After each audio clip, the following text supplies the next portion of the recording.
তাই আসুন তাকে ভয় করি, তার অবাধ্যতা থেকে দূরে থাকি।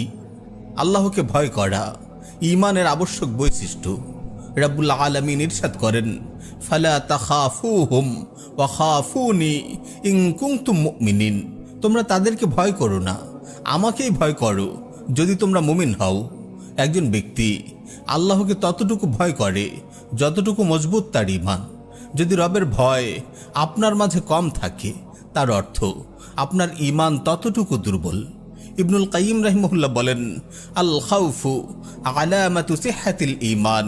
আল্লাহর ভয় ঈমান বিশুদ্ধ হওয়ার আলামত। অন্তর থেকে ভয় চলে যেতে থাকার অর্থ হলো অন্তর থেকে ঈমান চলে যাওয়া। যে আল্লাহকে ভয় করে সে জাহান্নামে প্রবেশ করবে না, জাহান্নামের আগুন তার দুই চোখকে স্পর্শ করবে না। রাসূল সাল্লাল্লাহু আলাইহি ওয়াসাল্লাম বলেন, লা ইয়ালিজুন নার রাজুলুন বাকা মিন খাশিয়াতিল্লাহ। যে ব্যক্তি আল্লাহর ভয়ে কাঁদে সে জাহান্নামে প্রবেশ করবে না।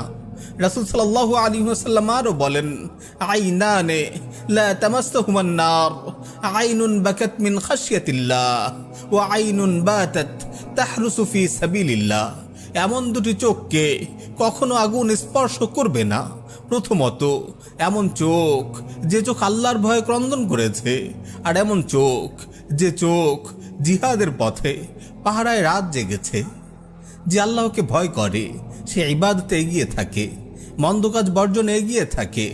রাসূল সাল্লাল্লাহু আলাইহি ওয়াসাল্লাম বলেন, মান খাফা আদলাজা ওয়া মান আদলাজা বালাগাল মানজিল।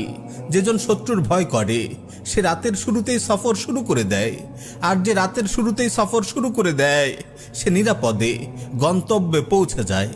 অর্থাৎ যেজন আল্লাহকে ভয় করে সে যেন এখনই রবের অবাধ্যতা ছেড়ে আনুগত্য অবলম্বন করে।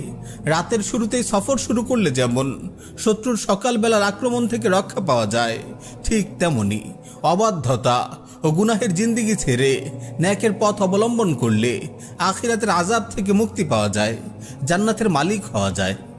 যারা সত্যিকারের আলিম তারাই আল্লাহ তাআলাকে সবচেয়ে বেশি ভয় করে, কারণ যে জন আল্লাহ সম্পর্কে যত বেশি জানে তিনি তত বেশি পরিমাণে আল্লাহকে ভয় করে থাকে।